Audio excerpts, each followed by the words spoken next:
Hello guys. Now we will discuss some important concepts regarding accuracy and precision.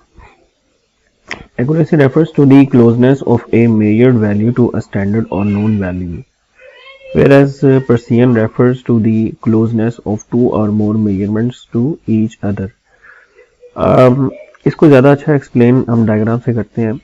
जैसे इसमें हम देखेंगे this is our target और हमारी ये डिफरेंट रीडिंग्स हैं. ठीक है. फर्स्ट पिक्चर में आप देख रहे हैं लो एक्यूरेसी लो प्रिसीजन, मींस कि इनकी एक्यूरेसी कम है और इनकी प्रिसीजन भी कम है, यानी ये लेस एक्यूरेट है और लेस प्रिसाइज है. तो लेस एक्यूरेट का मतलब ये है कि टारगेट के क्लोज नहीं है, और लो प्रिसीजन का मतलब ये है कि आपस में दूर दूर है, मतलब एक रीडिंग कुछ है दूसरी रीडिंग कुछ है, उनमें बहुत ज़्यादा डिफरेंसेस है. तो उसको हम कहते हैं लो एक्यूरेसी लो प्रिसीजन. अच्छा, उसके बाद आते हैं हम नेक्स्ट पे लो एक्यूरेसी एंड हाई प्रिसीजन के ऊपर, कि अगर एक्यूरेसी लो है और जी सेकंड पिक्चर में हम देखेंगे इसको, मतलब इस केस में हमारी है लो एक्यूरेसी और हाई प्रिसीजन. यानी एक्यूरेसी अगर हम देखें तो वो लो है, यानी अपने टारगेट से दूर है, बट इस केस में देखें कि हाई प्रिसीजन है, यानी आपस में रीडिंग्स काफ़ी क्लोज है. ठीक है. इसी तरीके से थर्ड ऑप्शन देखें कि इस केस में प्रिसीजन आपकी हाई है लेकिन एक्यूरेसी आपकी लो है, आपस में डिफरेंसेस ज़्यादा हैं लेकिन टारगेट के क्लोज हैं ये रिलेटिवली. अच्छा, और फाइनली जो आपकी रिक्वायर्ड जो होती है डिज़ायर्ड आपकी, आप चाहेंगे कि कोई भी इंस्ट्रूमेंट आपका डिज़ायर्ड वैल्यू दे, वो ये है high accuracy and high precision. यानी जो आपकी एक्चुअल वैल्यू है लाइक 5 वोल्ट है, अगर आप उसको वोल्ट मीटर से मेजर करें तो वो 5 वोल्ट ही बताए. ऐसा ना हो कि वो 6 बता दे, फिर बाद में उसको 7 बताए, फिर बाद में उसको 3 बताए. तो 5 को 5 वोल्ट ही बताए करीब करीब, और फिर उसमें रिपीटेबिलिटी भी हो, यानी कि वो मल्टीपल टाइम्स अगर आप एक्सपेरिमेंट को रिपीट करें तो वो आपको सेम रिजल्ट्स दे. तो ये था बेसिक इनका जो डिफरेंस है एक्यूरेसी और प्रिसीजन का. अच्छा, अब इसी तरीके से रेंज ऑफ ऑपरेशंस भी होते हैं इंस्ट्रूमेंट एंड कंट्रोल की फील्ड में. एक नॉर्मल ऑपरेटिंग रेंज होती है, ठीक है, जो कि नॉर्मली 4 to 20 मिली एम्पेयर हम ले रहे होते हैं 0 to 100%. और उसके बाद आते हैं इसकी ओवर रेंज और अंडर रेंज आती है इसकी. ठीक है, जो 5% अगर हम देखें 105% ओवर रेंज है और -1.25% इसकी जो है वो मतलब अंडर रेंज है. इसी तरीके से आगे इसके फिर आती है फेल सेफ हाई और फेल सेफ लो. ठीक है, ये फेल सेफ कंडीशन होती है, यानी इसके आगे अलाउड नहीं है, यू आर नॉट अलाउड. ठीक है, ये फेल सेफ कंडीशन है, ये मैक्सिमम वैल्यू है जो फेल सेफ है, यानी इसमें सेफ रहेगा आपका इंस्ट्रूमेंट, फेल नहीं होगा. इससे आगे जाएंगे तो वो फेल हो जाएगा फिर. अच्छा, फिर उसके बाद एक कॉन्सेप्ट है स्टेरिसिस का. बड़ा फेमस कॉन्सेप्ट है कि जिसमें आप एक इंस्ट्रूमेंट होता है उसको अगर आप टेस्ट करते हैं, ठीक है, लाइक प्रेशर ट्रांसमीटर को आप टेस्ट करें 0 to 100%, लाइक वो 100 बार का है, तो पहले आप 0 दें उसको, फिर 25 बार दें, फिर 50 बार दें, फिर 75 बार दें, फिर 100 बार दें. तो वो क्या करेगा कि थोड़ा सा लेस रीड नॉर्मली कर रहा होता है, मतलब 0 पे 0 करेगा, 25 पे 24.9 करेगा, 50 पे 49.99 करेगा, इसी तरीके से 100 पे 99.99 करेगा. और फिर अब उसको आप रिवर्स में लेके जाएं, यानी उसको आप क्या करें, रिवर्स चलाएं, यानी अब उसके बाद उसको वापस 75 फिर 50 और 25 और 0 पे लेके आए. तो पहले वाली में और अगले वाली की जो है रीडिंग उसमें अच्छा खासा डिफरेंस होता है. लाइक आप 100 से नीचे लेकर आए 75%, तो फिर जो है वो मतलब उसकी जो आउटपुट है लाइक 75 पे अब देगा आपको 75 पॉइंट समथिंग, मतलब 75 से ज़्यादा देगा. पहले 75 से कम दे रहा था, अब ज़्यादा देगा. उसी तरीके से 50% है, फिर 25% है, और फिर फाइनली इस तरह से 0 पर आ जाएगी. तो ये आपका, इसको हम कहते हैं हिस्टेरेसिस. हिस्टेरेसिस का मतलब क्या है कि आप उसको अगर मतलब राइजिंग पे जो इनपुट दे रहे हैं और फिर फॉलिंग पे इनपुट दे रहे हैं, तो उनकी दोनों की आउटपुट में आपको डिफरेंस नज़र आता है, इसको हिस्टेरेसिस कहते हैं. तो ये भी कम से कम होना चाहिए, अगर आपका इंस्ट्रूमेंट अच्छा इंस्ट्रूमेंट है उसमें ये कम से कम होगा. इंस्ट्रूमेंट को आप राइजिंग पे इनपुट दें या फॉलिंग पे दें तो वो सेम वैल्यू बताए. अच्छा, लीनियरिटी बड़ी इंपॉर्टेंट है कि जितने परसेंट इनपुट दे रहे हैं उतनी परसेंट वो आउटपुट दे. 10% इनपुट दिया तो 10% आउटपुट मिलनी चाहिए, 90% इनपुट दिया तो 90% आउटपुट मिलनी चाहिए, लेकिन ये लीनियर के केस में होता है. नॉन प्रैक्टिकली जो है आपके इंस्ट्रूमेंट्स सारे के सारे वो आपके होते हैं नॉन लीनियर होते हैं.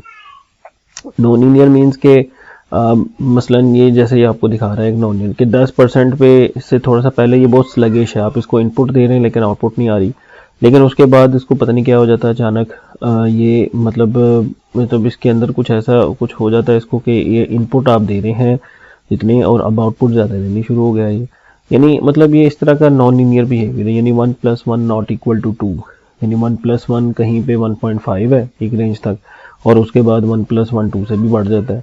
तो ये इस तरह से प्रैक्टिकली होता है कि आपके जो सिस्टम होते हैं उसमें नॉन लीनियरिटी जो है वो उसका एलिमेंट होता है। ये पूरा एक फील्ड है नॉन लीनियर कंट्रोल सिस्टम्स। तो अच्छा, उसके बाद रिपीटेबिलिटी में होता है कि आपका इंस्ट्रूमेंट जो है वो आपको मतलब how close a second measurement is to the first under the same operating conditions and same input, same conditions and same input है तो आपके आउटपुट सेम आने चाहिए, इसको हम रिपीटेबिलिटी बोलेंगे। और ये रिस्पॉन्स है कंट्रोल सिस्टम वाला, ये तो well known famous response curve है, हम सबको पता है कंट्रोल सिस्टम में कि इसमें राइज टाइम होता है जो 10 से लेके 90% तक होता है रीच करने में, वो आपका कहलाएगा राइज टाइम। उसके बाद आता है आपका शूट कर जाता है, आप यहाँ से परसेंटेज ओवर शूट निकाल सकते हैं। फिर इसी तरह से सेटलिंग टाइम आता है जो 98% वाला होता है, 4 टो जिसमें वो सेटल कर जाता है, ठीक है। तो सेटलिंग टाइम है आपका, इनिशियल वैल्यू है, राइज टाइम है, स्टेडी स्टेट वैल्यू है, ट्रांजिएंट जो ओवरशूट है जिसको परसेंटेज ओवरशूट कहते हैं, और ये स्टेप रिस्पांस कर्व, यानी स्टेप इनपुट आपने दिया उस पर आपने अपने इंस्ट्रूमेंट का रिस्पांस चेक किया है। फिर चूंकि ये सेकंड ऑर्डर सिस्टम है और तो इसमें जो है वो जीटा और ओमेगा एन ये दो बड़े इंपॉर्टेंट पैरामीटर्स होते हैं जिसमें डैम्पिंग रेशियो कहते हैं, और नेचुरल फ्रिक्वेंसी होती है, फिर एक डैम्प्ड फ्रिक्वेंसी होती है ओमेगा डी, ठीक है। तो ये सारे कंट्रोल सिस्टम के कुछ कॉन्सेप्ट्स हैं इसके अंदर। अच्छा, आगे चलते हैं जी, बेसिक कंट्रोल कॉन्सेप्ट्स। इस कोर्स में हम बेसिकली फीडबैक कंट्रोल जो हमने पढ़ा हुआ है ना उसको अप्लाई करेंगे प्रैक्टिकली ना, तो इसको प्रैक्टिकल फॉर्म उसकी बेसिकली हम देखेंगे कि फील्ड में इंडस्ट्रियल प्रोसेसेस में ये कंट्रोल कैसे यूज़ हो रहा होता है। और ये इतना इंपॉर्टेंट कोर्स है या इतना इंपॉर्टेंट टॉपिक है कि आपकी हर इंजीनियरिंग की फील्ड में ये पढ़ाते हैं, केमिकल, मैकेनिकल, इलेक्ट्रिकल, पेट्रोलियम, ये इतना इंपॉर्टेंट है कंट्रोल लूप्स। अच्छा, this section introduces the basic concepts and counter in the process control. इसमें आप देखें ये जैसे फीडबैक कंट्रोल लूप था, अभी एक फीडबैक कंट्रोल लूप लगा हुआ है, ये कंट्रोलर है आपका, यहाँ पे एक सेट पॉइंट है, ठीक है, जो सेट पॉइंट एसपी है, और उसके बाद ये कंट्रोलर को दे रहा है सेट पॉइंट, और ये पीवी है जो फीडबैक आ रही है सेंसर की, ठीक है, ये पीवी, ये फीडबैक आ गई, ये एसपी। अब इसके अंदर क्या लगा हुआ है, कंपैरेटर प्लस माइनस, उससे एरर सिग्नल जनरेट हुआ है और वो एरर सिग्नल इस कंट्रोलर को जा रहा है। अब इस कंट्रोलर के अंदर ऑन ऑफ कंट्रोल भी हो सकता है, पी भी हो सकता है, आई भी हो सकता है, पी आई भी हो सकता है, पी डी भी हो सकता है, पी आई डी भी हो सकता है, advance control, fuzzy logic, neural network based control भी हो सकता है, जो कि हम आगे डिस्कस करेंगे 1 बाय 1 आगे फर्दर लेक्चर्स।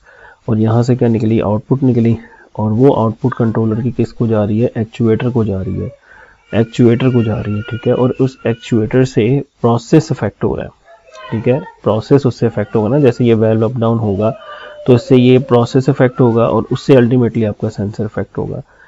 कहाँ तक इफेक्ट होगा, जब तक कि आपका पीवी एसपी के बराबर ना हो जाए, यानी आपका एसपी और पीवी जब इक्वल हो जाएंगे तो उस सूरत में यानी आपका जो है ना ये फीडबैक कंट्रोल लूप कंप्लीट हो जाएगा, अपना परफॉर्म कर लेगा। अच्छा जी, आगे चलते हैं जी, इसको आगे हम देखते हैं, सारी चीज़ें ना आगे बड़ी डिटेल में आ रही है 1 बाय 1। अच्छा, अब इसमें देखें कि इसके अंदर हम देखते हैं कि जो वेरिएबल्स इन्वॉल्व होते हैं किसी भी कंट्रोलर के अंदर, तो कंट्रोल क्वांटिटीज, मैनिपुलेटेड क्वांटिटीज और डिस्टर्बेंसेस, यानी अगर हम देखें कि मैनिपुलेटेड वेरिएबल्स, डिस्टर्बेंसेस जो प्रोसेस में आ रहे हैं, और आगे कंट्रोल्ड वेरिएबल्स जो इसमें यूज होते हैं। तो बेसिकली हम आगे देखेंगे कि इसमें दो तरह की टाइप्स होती हैं, ओपन लूप कंट्रोल और क्लोज लूप कंट्रोल। तो ओपन लूप में कोई फीडबैक नहीं होती, जस्ट आप इनपुट देते हैं और उस इनपुट के अकॉर्डिंग एक कंट्रोलर में एल्गोरिथम होता है, वो आउटपुट जनरेट करता है एंड दैट्स इट, यानी वो ओपन लूप सा सिस्टम है।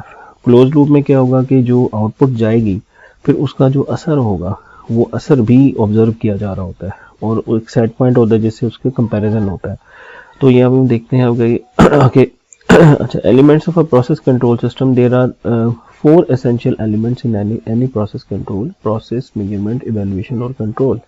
जैसे हम ये देखें, सेट पॉइंट आपको गिवन है और यहाँ से आपकी मेजरमेंट आ रही है अगर, तो उनको इवेल्युएट कर रहा है, यानी प्लस माइनस करके एरर सिग्नल निकल रहा है जो कि कंट्रोलर को जा रहा है, और कंट्रोल फिर आगे फिर प्रोसेस को जा रहा है, वहां से अगेन जो है वो मेजरमेंट होके ये लूप आपका चल रहा है। और इसमें जो है वो आप देख रहे हैं कि नीचे वाली आपकी प्रोसेस की लाइन है, इसमें एक तरफ से इनपुट आ रही है, एक तरफ से आउटपुट जा रही है, और यहाँ से इसको कंट्रोल किया जा रहा है, जो कि एक कंट्रोल वेल्व हो सकता है, कोई मोटर हो सकती है, एमओवी हो सकता है, किसी भी किस्म का कोई वेल्व हो सकता है, मोटराइज वेल्व हो सकता है।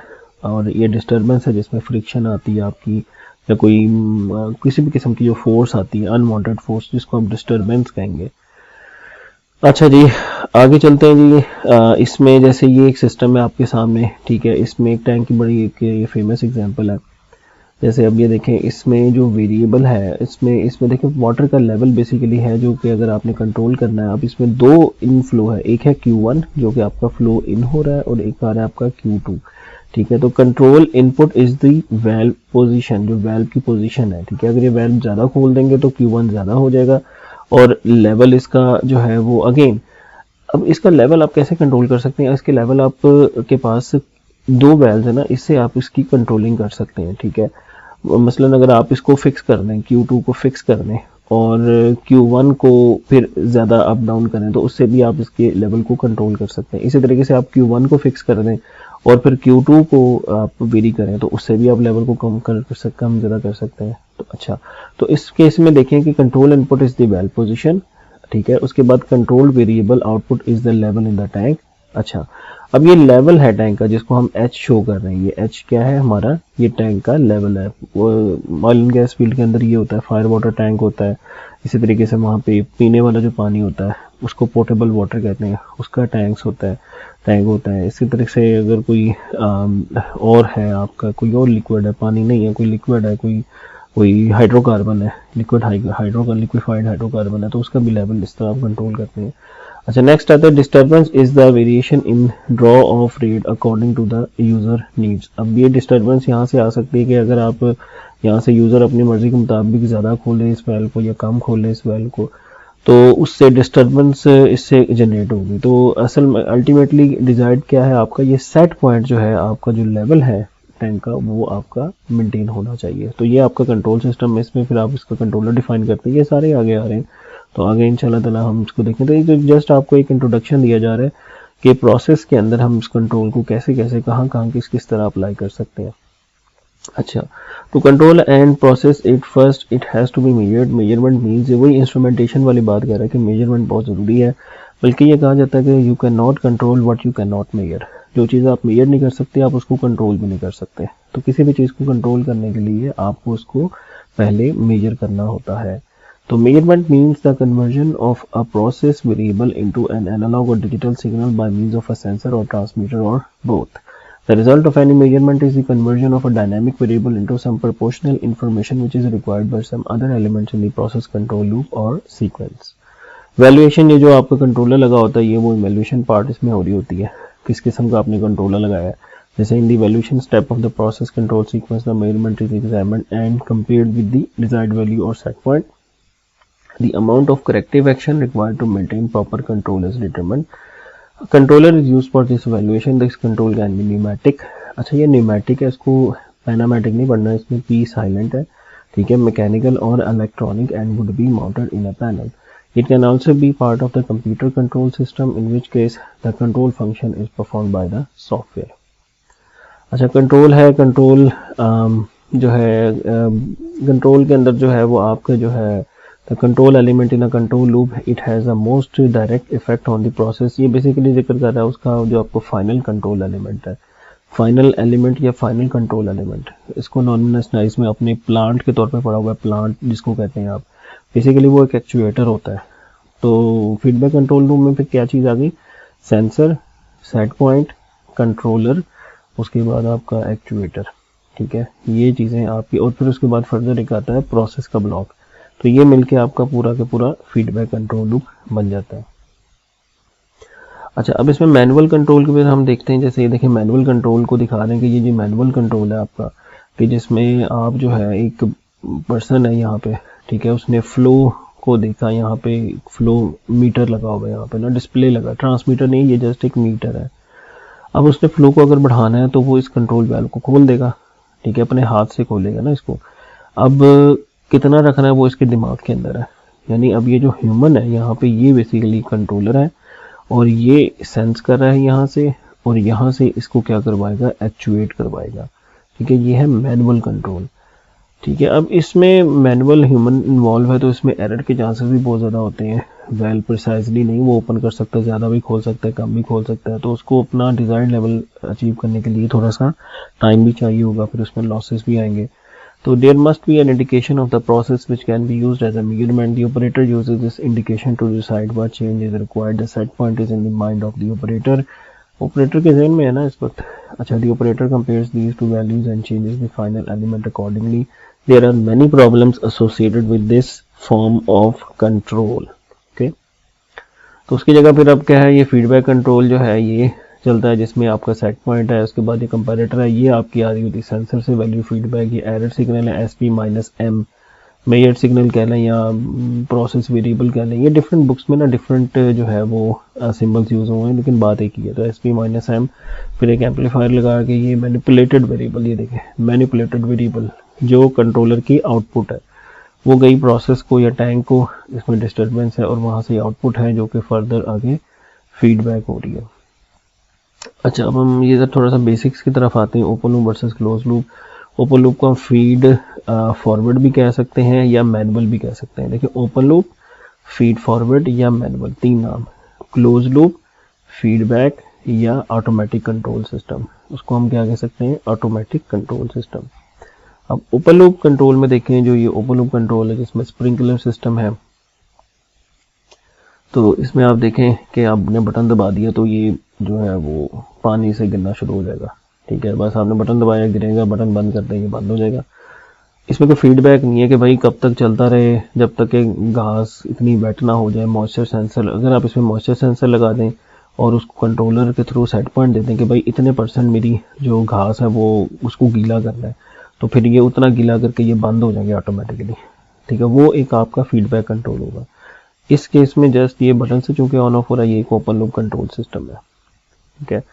अब close loop control system, again यहाँ पे देखें, जैसे ओवन में आपने गर्म किया हुआ, आपने उसमें टेम्परेचर की सेटिंग दे दी कि जो टेम्परेचर है वो इतना हो, ठीक है। जब टेम्परेचर की सेटिंग दी अभी इतना नहीं है तो इसमें ऑन का डिसीजन आएगा, पावर स्विच होगी, ओवन चलेगा, टेम्परेचर गर्म होगा। जब ये टेम्परेचर इससे मीट कर जाएगा आपकी कुकीज़ का, तो फिर ये ऑफ हो जाएगा। तो ये एक फीडबैक कंट्रोल है, यानी इसके अंदर सेंसर इन्वॉल्व आ गया और सेट पॉइंट आ गया, ठीक है, कंट्रोलर आ गया और आगे एक्चुएशन हो गई। तो ये था बेसिक जो डिफरेंस है एक ओपन लूप में और एक क्लोज लूप कंट्रोल सिस्टम के अंदर। अच्छा जी, इसके बाद सर्दियों में आपने देखा कि आप जैकेट्स पहनते हैं, वो भी एक क्लोज लूप कंट्रोल आपका बन जाता है, जिसमें स्किन आपका सेंसर होता है और आपका जो कंट्रोलर है आपका माइंड है, और आपकी ये जो जैकेट है ये आप उसको फिर पहनते हैं, एक्चुएशन करते हैं।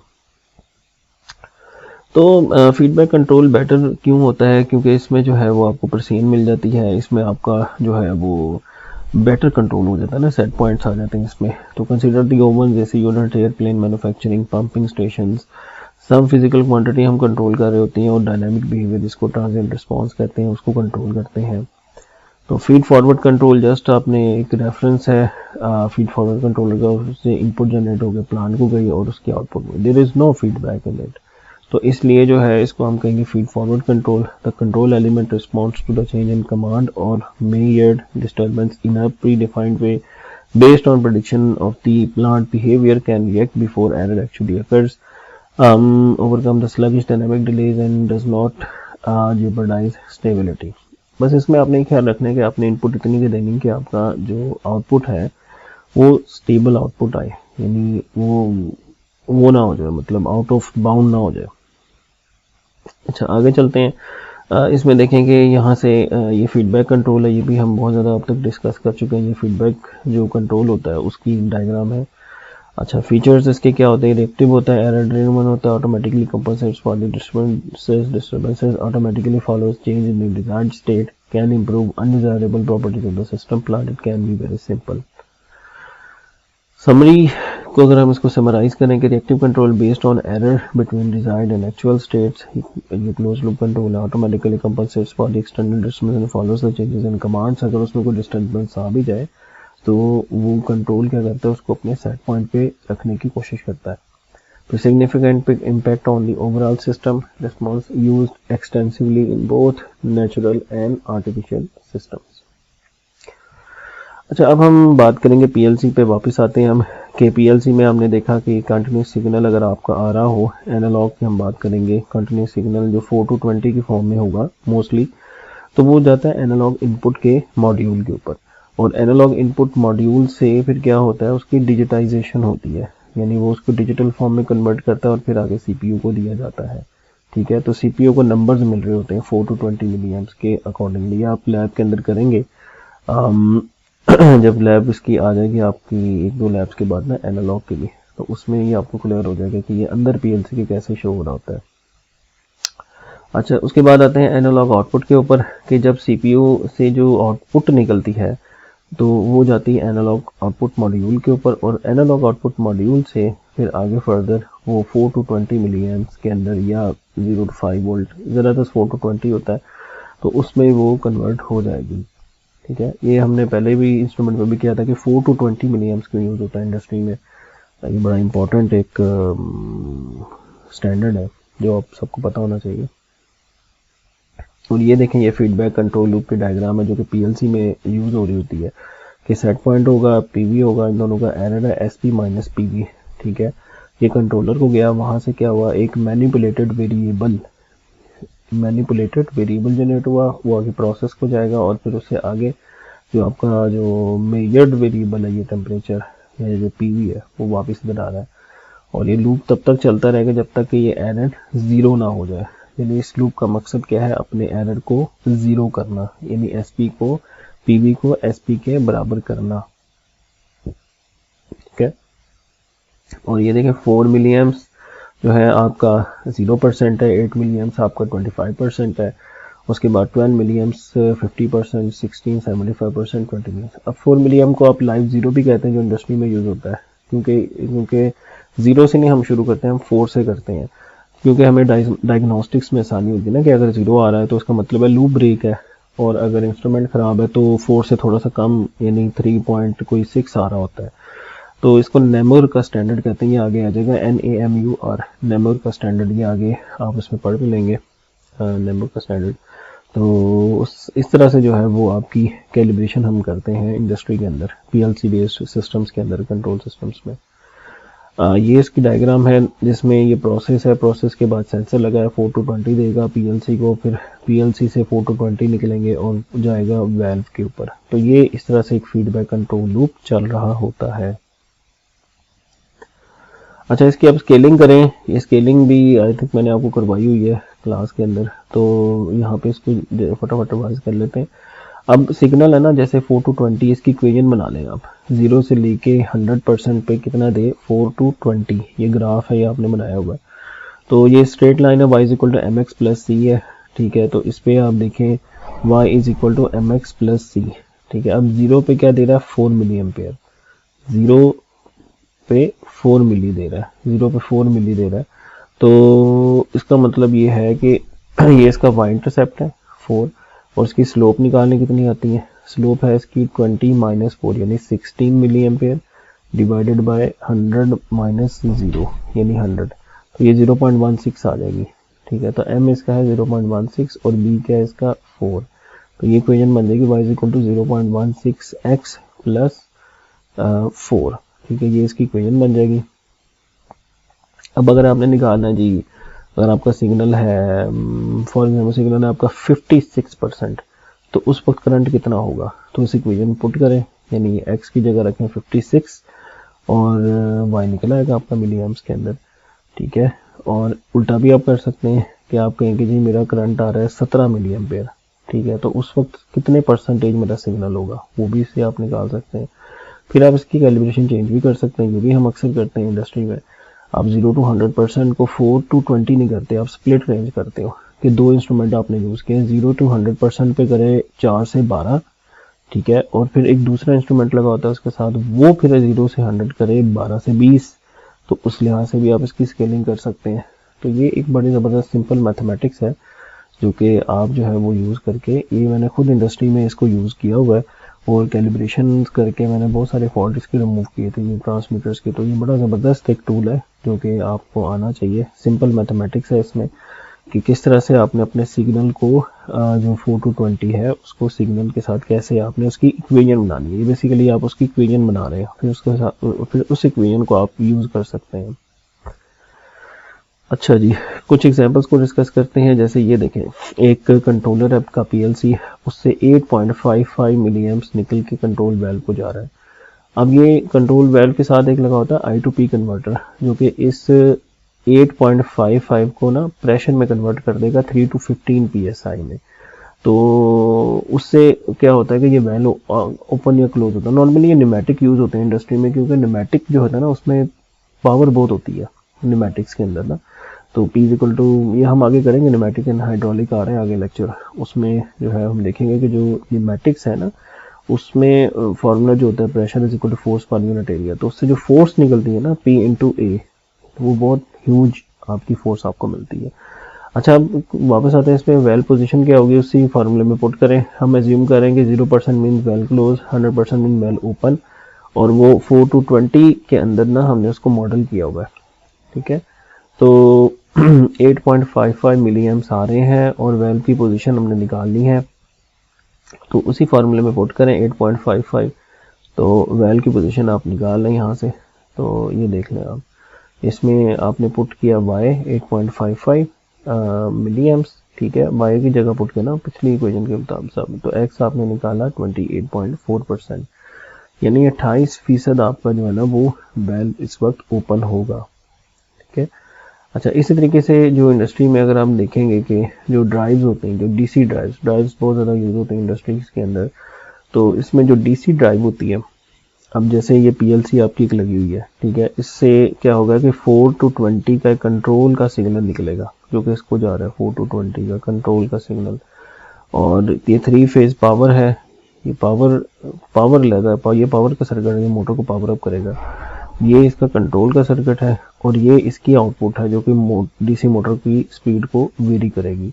यानी अगर 4 मिली एम्प्स आ रहा होगा, आई सपोज 4 मिली एम्प्स आ रहा होगा तो यहाँ पे 0 आरपीएम होगा, और यहाँ पे अगर 20 मिली एम्प्स आ रहा होगा तो यहाँ इसकी जो मैक्सिमम स्पीड जो 1500 आरपीएम है वो होगी। ठीक है, तो इसकी ये वायरिंग देखेंगे, पीएलसी से लो निकली वायर्स, ये पीएलसी की आउटपुट है, ड्राइव पे लगी, उसके बाद एक इस पे जो है पावर इसकी सोर्स है, और उसके बाद एक आउटपुट की केबल है जो कि आपकी डीसी मोटर को जा रही है। अच्छा जी, इसी तरीके से जो ट्रांसमीटर्स पे हम देखते हैं कि ट्रांसमीटर्स की एग्जांपल देखते हैं कि जैसे ये देखें आप कि आपकी ये पीएलसी है, कंट्रोलर है, इसमें पीवीएस का आउट है और ये ऑटो मैनुअल का ऑप्शन है।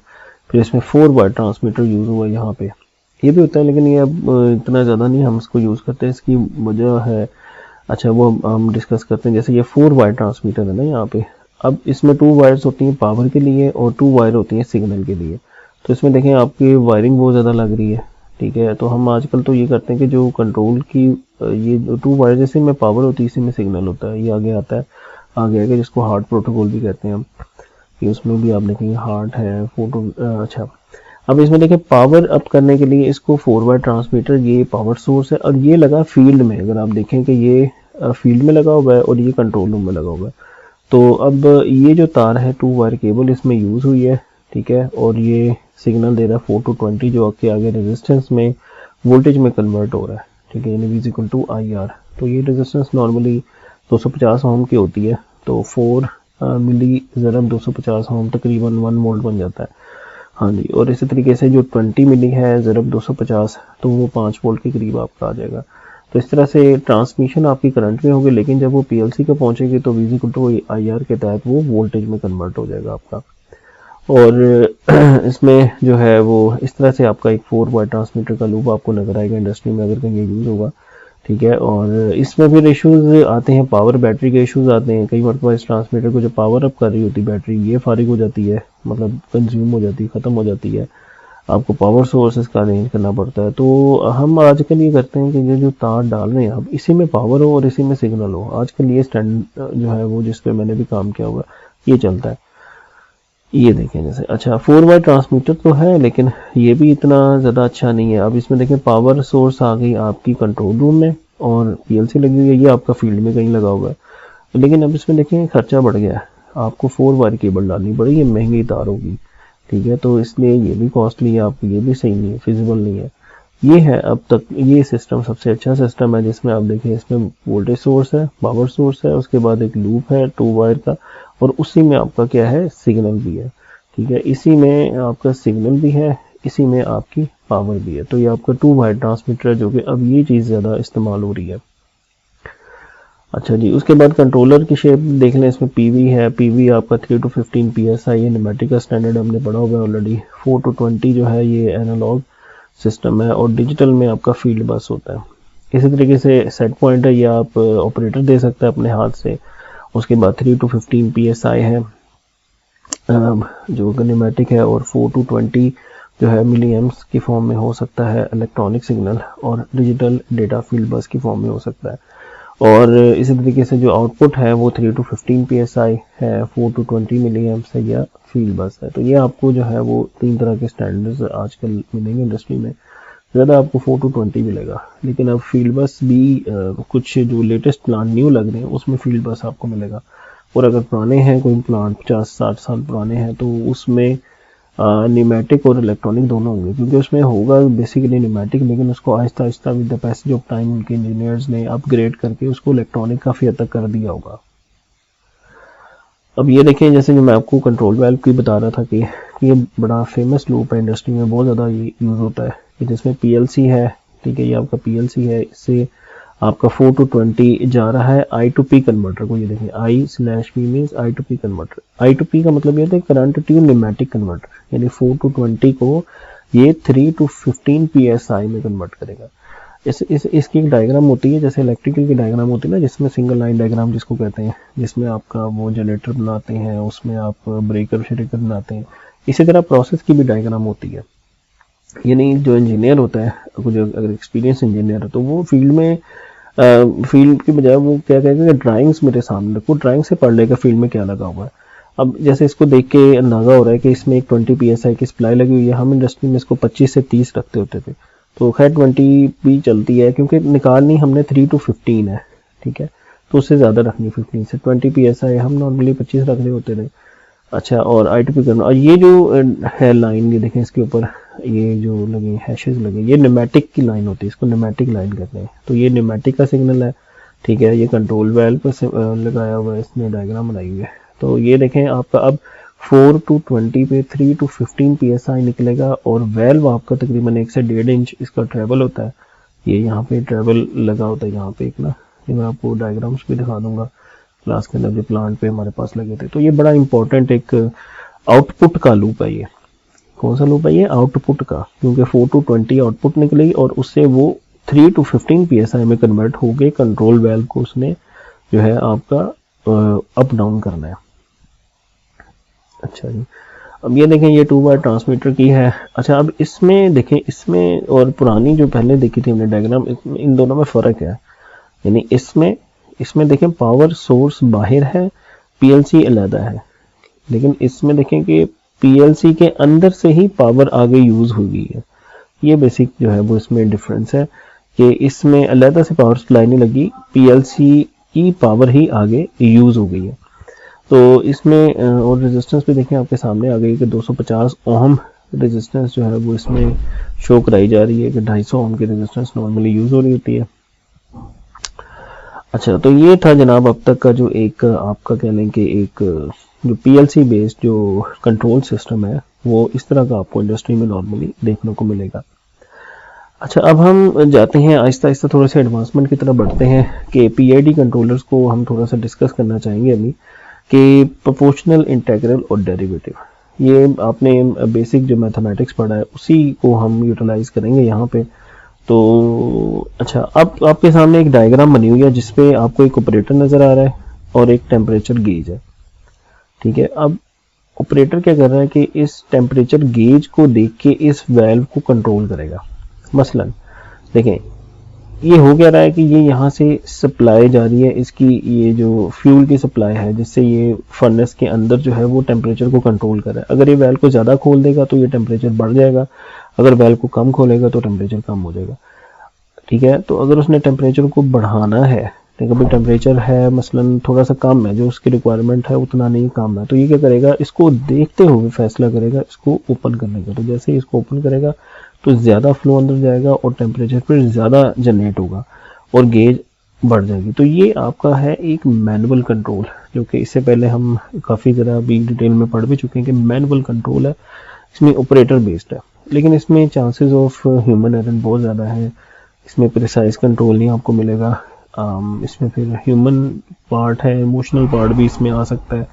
तो एनी हाउ, तो इसको अगर हमने ऑटोमेट करना है अगर, तो उसका फिर क्या हल होगा कि यहाँ पे गेज की जगह एक लगाएं ट्रांसमीटर और यहाँ पे लगाएं इलेक्ट्रॉनिक एक्चुएटर, यानी अगर वेल लगाना है तो I2P के साथ लगाएं और एक PLC लगा दें इधर और उसको एक सेट पॉइंट दे दें। जैसे मसलन ये डायग्राम ये देखें, ये ऑटोमेट हो गया। इसमें अगर आप देखें यहाँ ट्रांसमीटर लग गया, बड़ी प्यारी ये आपको एक्सप्लेन कर रहा है आपका जो फीडबैक कंट्रोल है ना प्रैक्टिकली प्रोसेस के अंदर। ये आपका ट्रांसमीटर लग गया, इसने दिया PV कंट्रोलर को, इसको आपने एक सेट पॉइंट दे दिया और कंट्रोलर ने फिर आगे अपनी आउटपुट जनरेट की, कंट्रोल आउटपुट या ये जो है इसकी मैनिपुलेटेड वेरिएबल ये गया आपका I2P कन्वर्टर को गया और ये वैल्यू ऑपरेट होगा। तो ये बेसिकली आप देख रहे हैं कि एक मैनुअल सिस्टम, जो कि एक मैनुअल सिस्टम को उसने क्या किया है, ऑटोमेट कर दिया, यानी ये एक मैनुअल सिस्टम है, ठीक है, और उसको ऑटोमेट करके वो ये चीज़ आपकी बन गई है, इसमें ऑटोमेशन है। तो ये है बेसिकली आपकी इंडस्ट्रियल ऑटोमेशन, कि जिसमें आपने अपने जो मैनुअल प्रोसेसेस थे उनको ऑटोमेट कर दिया, उनको आपने ऑटोमेटिक बना दिया, जिसमें सेट पॉइंट इन्वॉल्व है। अच्छा, ये ऑटोमेटिक कंट्रोल लूप के अंदर आएगा, ये सारी चीज़ें हम पहले पढ़ चुके हैं, फीडबैक कंट्रोल, ऑटोमेटिक कंट्रोल, वही बातें हैं जो इसमें दोबारा बताई गई हैं। ये डायग्राम भी इससे पहले हम कर चुके हैं, ठीक है, और ये सारे टर्म्स जो हैं इसकी ये भी हमने डिस्कस कर ली हुई हैं 1 by 1, ठीक है।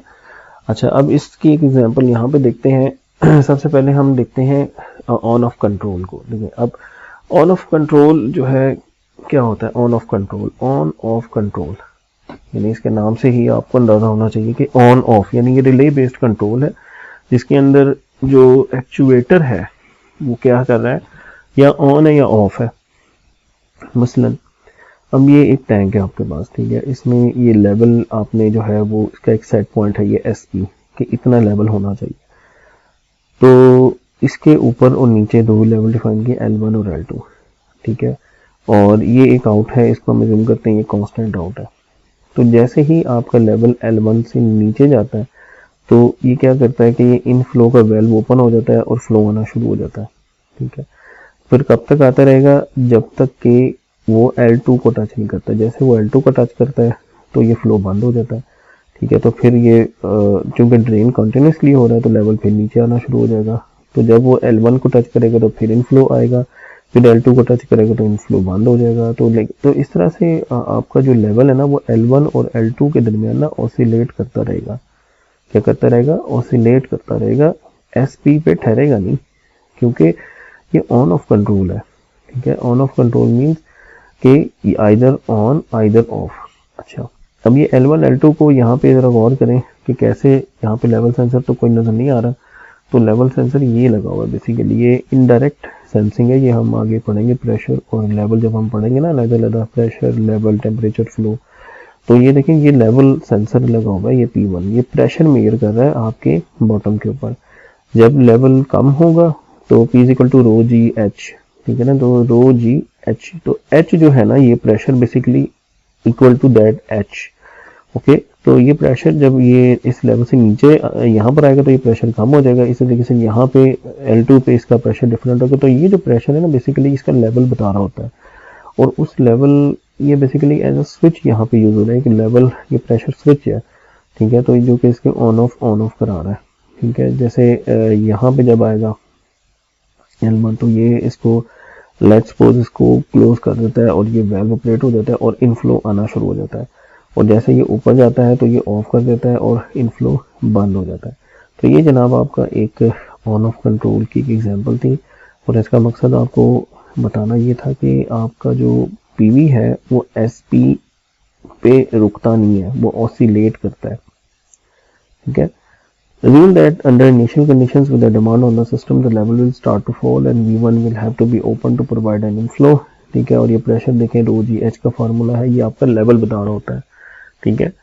तो इसमें हम देखें the resulting switch closure can energize the solenoid valve while causing an inflow to the tank. अब उसमें आप देखें कि आपका जो लेवल होगा ना वो L1 और L2 पे ऑसिलेट कर रहा है अराउंड एसपी, इस पर ठहरेगा नहीं, तो ये इसका नुकसान होता है। ये जो ऑन ऑफ कंट्रोल होता है ना, बड़ा चीप कंट्रोल है, सादा सा कंट्रोल है, आइदर ऑन आइदर ऑफ, लेकिन नुकसान इसका ये होता है कि आपका जो प्रोसेस होता है ना वो ऑसिलेट करता रहता है, वो सेट पॉइंट पे ठहरता नहीं है। तो ऑन ऑफ कंट्रोल की समरी क्या होती है कि कंट्रोल सिग्नल इज आइदर 0% और 100%, control at the set point not achievable, a dead band must be incorporated and useful for the large sluggish systems, particularly those of incorporating electric heaters, ठीक है। अच्छा जी, उसके बाद आगे चलते हैं।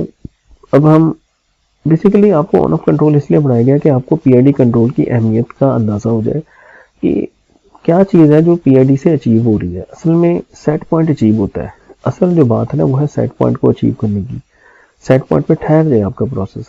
ऑन ऑफ में आपने देखा कि ठहरता नहीं है, कभी ऊपर जा रहा है, कभी नीचे आ रहा है, कभी ऊपर जा रहा है, कभी नीचे आ रहा है, लेकिन पी आई और डी में वो सेट पॉइंट को मीट करेगा। ये इसके अंदर एक जबरदस्त बात होगी। ये प्रोपोर्शनल का मतलब ये होता है प्रोपोर्शनल गेन, जैसे y is equal to M X. अब x को m से ज़रब दें तो y आता है, तो m जो है इसमें गेन है, प्रोपोर्शनल गेन है। इंटीग्रल का मतलब ये होता है इनपुट का इंटीग्रेशन, इंटीग्रेशन यानी इंटीग्रेट करना, आपके इनपुट की इंटीग्रेट करना।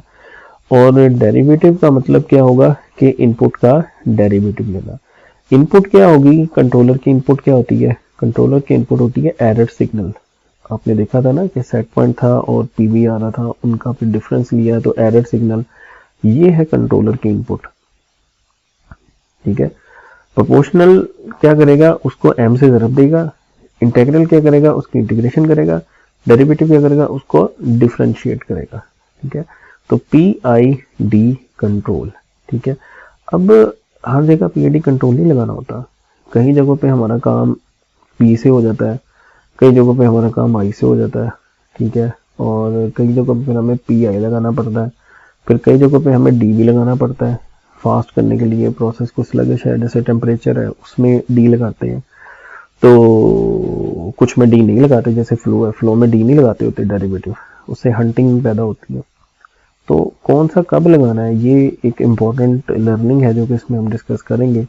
ये नहीं कि ला दो बस भी पीआईडी ला दो, हर एक पे नहीं लगाया जाता है। मतलब आपने देखना होता है कि प्रोसेस की भी क्या नेचर है, ये भी आगे हम देखेंगे कि प्रोसेस की भी एक नेचर होती है। यानी ये नहीं कि प्रोसेस जो है वो आपका मतलब कि सारे प्रोसेस एक जैसे नहीं होते, हर प्रोसेस डिफरेंट होता है। ये ऐसे जैसे सारे मरीज एक जैसे नहीं होते, हर मरीज को देख के उसके हिसाब से उसको जो है ना वो मेडिसिन दी जाती है। इसी तरह से ये जो कंट्रोल है पीआईडी का, ये ऐसे नहीं कि एक ही लगा दें हर जगह, हर प्रोसेस को देखते हुए हमने इसको ट्यून भी करना होता है। इसकी गेन्स होती हैं, प्रोपोर्शनल गेन होती है, इंटीग्रल गेन होती है, डेरिवेटिव गेन होती है, उनको ट्यून भी करना होता है, इसको ट्यूनिंग कहते हैं। ये भी हम इसमें आगे नेक्स्ट लेक्चर्स में देखेंगे कि पीआईडी कंट्रोलर की ट्यूनिंग क्या चीज़ होती है। अच्छा, अब ये देखिए प्रोपोर्शनल का मतलब है कि एरर, मैंने आपको बताया कि इसकी इनपुट क्या है, एरर सिग्नल इसकी इनपुट है ना। अब ये क्या है, ये देखिए मैं आपको दोबारा दिखाता हूँ डायग्राम फीडबैक। ये देखें, ये एरर क्या है, सेट पॉइंट माइनस पीवी, ये एरर सिग्नल, ये आपकी जो है ना बेसिकली कंट्रोलर की इनपुट होती है, ठीक है।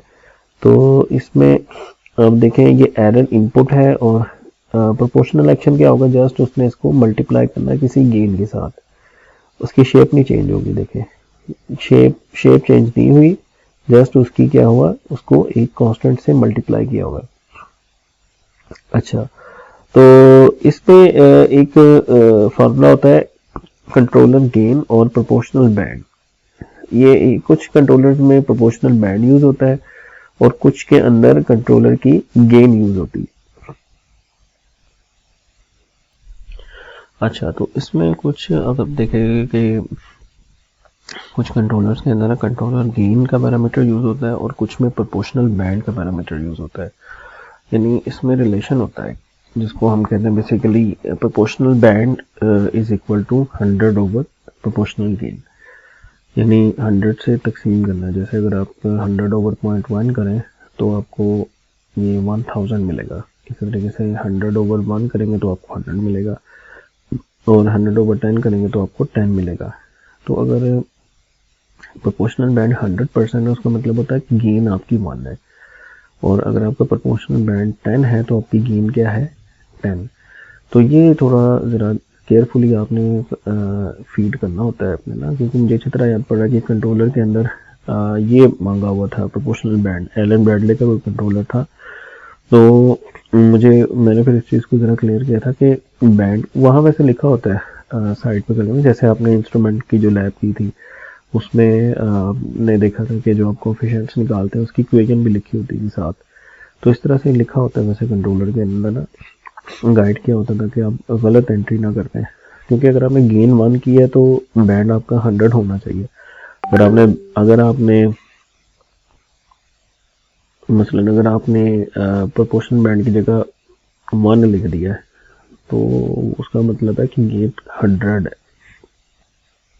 तो ये बड़ा इंपॉर्टेंट है कि आपको जो है ना वो इसका डिफरेंस पता हो कि प्रोपोर्शनल बैंड और प्रोपोर्शनल गेन इन दोनों में डिफरेंस होगा। यानी अगर आपने प्रोपोर्शनल बैंड को 100 लिखा होगा तो उसका मतलब है गेन क्या है 1। तो ये बड़ा इंपॉर्टेंट है आपको ना मतलब कंट्रोलर के अंदर प्रैक्टिकली कि आपने किस तरह से इसको इंकॉर्पोरेट करना वैल्यूज। नेक्स्ट आपकी आती है प्रोपोर्शनल ओनली कंट्रोल, जिसमें जस्ट एक प्रोपोर्शनल कंट्रोल है, एसपी है, पीवी है, उसमें एरर आया और ये इनपुट है बेसिकली आपकी एरर, तो उसको केसी यानी कांस्टेंट से ज़रब दे दें तो ये आपका प्रोपोर्शनल कंट्रोल बन जाएगा। इसमें ये बाइस ऐड किया है।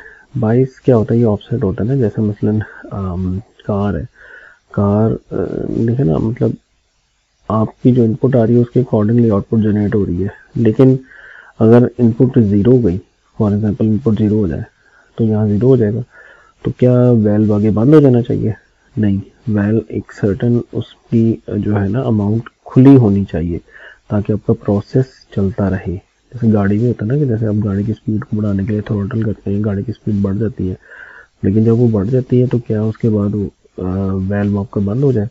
नहीं, वेल्व आपका बंद नहीं होना चाहिए, वेल्व आपका ओपन ही रहना चाहिए कुछ परसेंटेज। उसको बाइस बोलते हैं, ठीक है, उसको अब क्या कहते हैं बाइस। तो इसकी इक्वेशन बनेगी सी ओ यानी controlled output is equal to K C into E plus 22। ठीक है, के सी इंटू ई प्लस 22। अच्छा, अब इसमें देखेंगे आपके सामने है एस पी सेट पॉइंट है और ये पीवी है इसका, ठीक है, और उसके अकॉर्डिंगली ये कंट्रोल आउटपुट जनरेट हो रही है। और अब ये बाइन कि क्या करते हैं कि ये अगर इसको डिस्टर्ब कर देते हैं प्रोसेस को, इसमें एक प्रॉब्लम है, जो प्रोपोर्शनल कंट्रोलर है उसमें एक प्रॉब्लम होती है। प्रॉब्लम ये होती है कि इसमें ऑफसेट आ जाता होता है। वो चीज़ यहाँ एक्सप्लेन करने की कोशिश की जा रही है कि ये प्रोसेस चल रहा था आपका बिल्कुल सही, ये भाईजान आए, इन्होंने इसको आके डिस्टर्ब कर लिया, कोई इसको जो है ना वो इसका जो एनर्जी बैलेंस था उसको डिस्टर्ब कर दिया, मतलब इस वैल्यू को ज़रा ज़्यादा खोल दिया या कम खोल दिया या जो भी इसकी सेटिंग था उसकी छेड़ दिया। तो उस छेड़ने के नतीजे में क्या होगा कि ये स्टेबल तो हो जाएगा, आपका ये जो लेवल है ये आपका स्टेबल हो जाएगा, लेकिन स्टेबल होने के स्टेबल तो हो जाएगा लेकिन अपनी सेट पॉइंट को छोड़ जाएगा। तो ये इसके अंदर सबसे बड़ा फॉल्ट होता है कि जो प्रोपोर्शनल ओनली कंट्रोल है इसमें आपको ऑफसेट मिलता है या स्टेडी स्टेट एरर मिलता है आपको। ये देखें, जैसे ये पी ओनली कंट्रोल था ना, उसके बाद ये डिस्टर्बेंस आई तो आपका जो है वो कंट्रोल आउटपुट आई, और उसके बाद देखें आपका ये प्रोसेस जो है इसमें और सेट पॉइंट में देखें ये एक एरर आ गया। ठीक है, इसको कहते हैं स्टेडी स्टेट एरर। ये तो आपने पढ़ा हुआ है नॉर्मलनेस नाइज में ना, तो ये स्टेडी स्टेट एरर आ जाता है। तो ये कैसे एलिमिनेट होता है, फिर इसको दूर करने के लिए आप आई लगाते हैं इंटेग्रल एक्शन। कौन सा एक्शन? Integral action. तो पी ओनली कंट्रोल का ये सारी थ्योरी के अंदर इसने इसी चीज़ को एक्सप्लेन किया होगा जो मैंने आपको वर्ड्स में यहाँ पे बता दिया, तो आप इसको पढ़ सकते हैं कि जो है इसके इश्यूज, मतलब इसमें डिस्टर्बेंस जब आती है ना तो फिर प्रोपोर्शनल कंट्रोल जो है ना कहते हैं कि हिल जाना ना, मतलब अपनी स्टेबल तो हो जाता है लेकिन वो अपने जिसको कहते हैं ना कि जो सेट पॉइंट है उसको छोड़ जाता है। तो उस सेट पॉइंट को दोबारा अगर मीट करवाना है ना तो फिर आपको वहाँ पे इंटेग्रल एक्शन उसमें इनकॉर्पोरेट करना पड़ता है। तो इसलिए हम ज़्यादातर पी कंट्रोल यूज़ करते हैं इंडस्ट्री के अंदर, proportional plus integral. The proportional control provides a control signal proportional to the magnitude and direction of the error signal. After a disturbance, proportional control will provide only a new mass balance situation. A change in control signal requires a change in error signal. Therefore, offset will occur.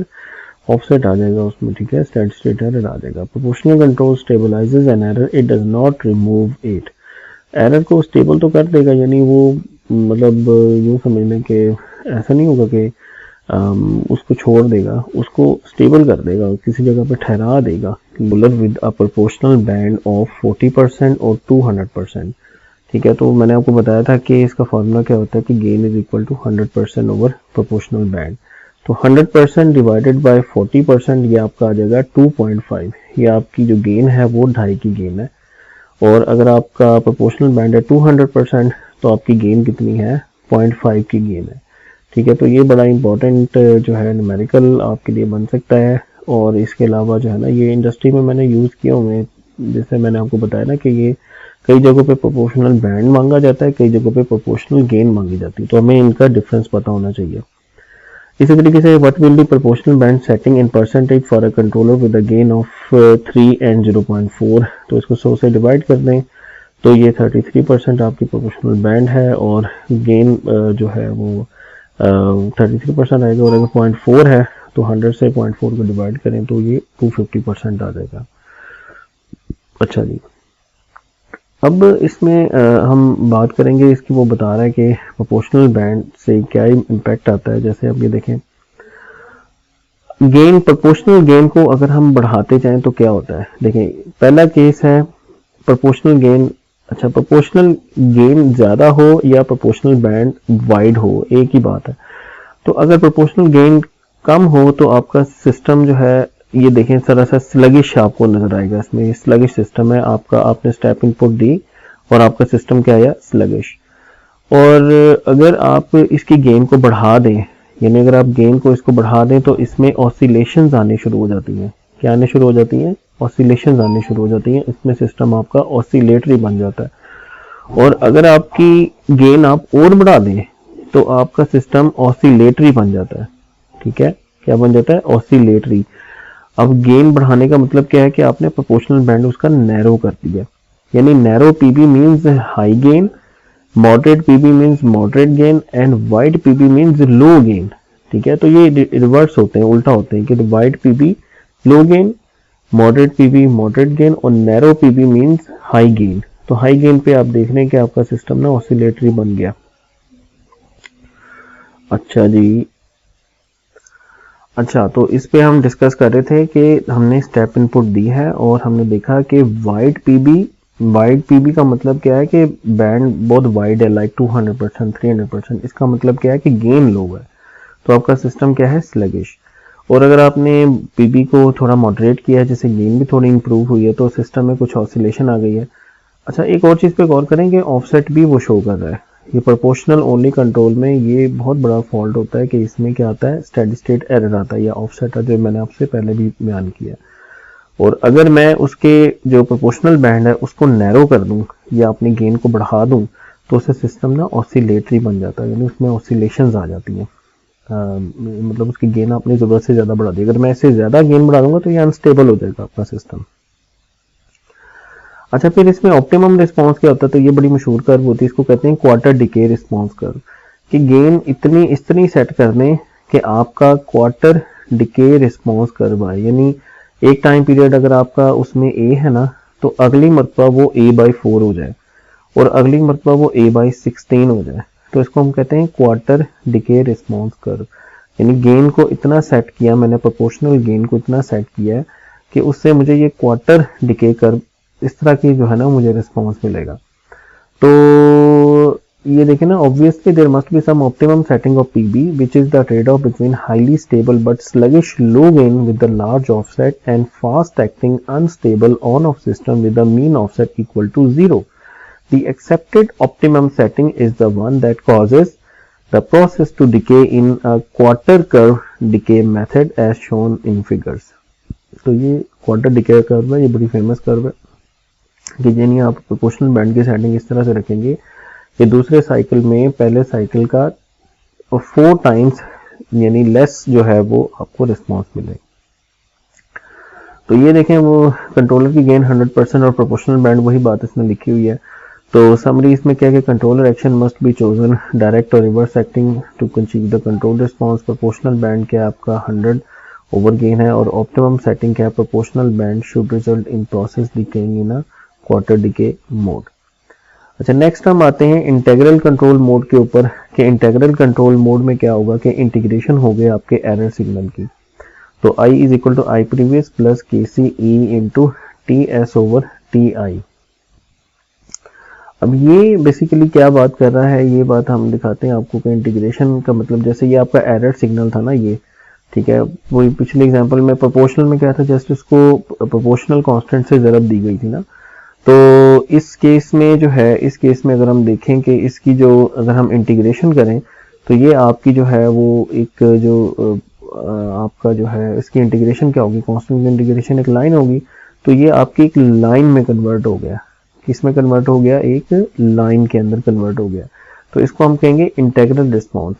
तो इसमें भी again जिस तरह proportional band का concept है, इसके अंदर भी एक जो है वो इंटीग्रल टाइम और इंटीग्रल गेन का कॉन्सेप्ट है, ठीक है। तो ये जस्ट पीआईडी कंट्रोल को हम इससे ज़्यादा डिटेल में नेक्स्ट लेक्चर में जो है वो ले जाते हैं फिलहाल। तो यहाँ पे आपने देखा कि एरर सिग्नल की इंटीग्रेशन मैंने की है, तो ये मेरा इंटीग्रल रिस्पॉन्स है। और इसी तरीके से आपको मैं डेरिवेटिव भी दिखा देता हूँ। तो डेरिवेटिव मोड के अंदर क्या होगा कि उसका डेरिवेटिव हम लेते होते हैं, जैसे मैं आपको इसमें दिखाता हूँ, ये देखें, जैसे इसमें ये हम नेक्स्ट लेक्चर के अंदर इसको ज़्यादा डिटेल में करेंगे डिस्कस। अच्छा, ये आपका जैसे एसपी है और ये पीवी है। अब प्रोपोर्शनल रिस्पॉन्स क्या होगा, बिल्कुल उसी तरह का होगा, ठीक है, और उसको कांस्टेंट से जस्ट ज़रब दी होगी। इंटीग्रल रिस्पॉन्स में क्या होगा, इसकी इंटीग्रेशन होगी, ठीक है, और डेरिवेटिव रिस्पॉन्स में क्या होगा, इसका डेरिवेटिव।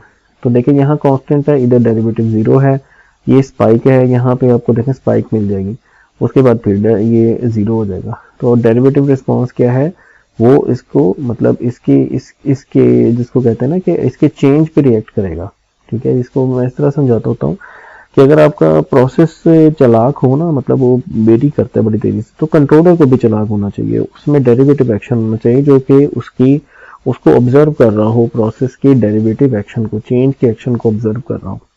तो ये देखें, ये बड़ी अच्छी एग्जांपल है जिसमें पी आई और डी रिस्पॉन्स को एक्सप्लेन किया हुआ है, प्रोपोर्शनल, इंटीग्रल और डेरिवेटिव रिस्पॉन्स। तो ये पीआईडी कंट्रोलर, इसको हम ज़्यादा डिटेल में भी फर्दर डिस्कस करेंगे नेक्स्ट लेक्चर के अंदर। तो अभी के लिए जस्ट इतना ही। Thank you very much for listening.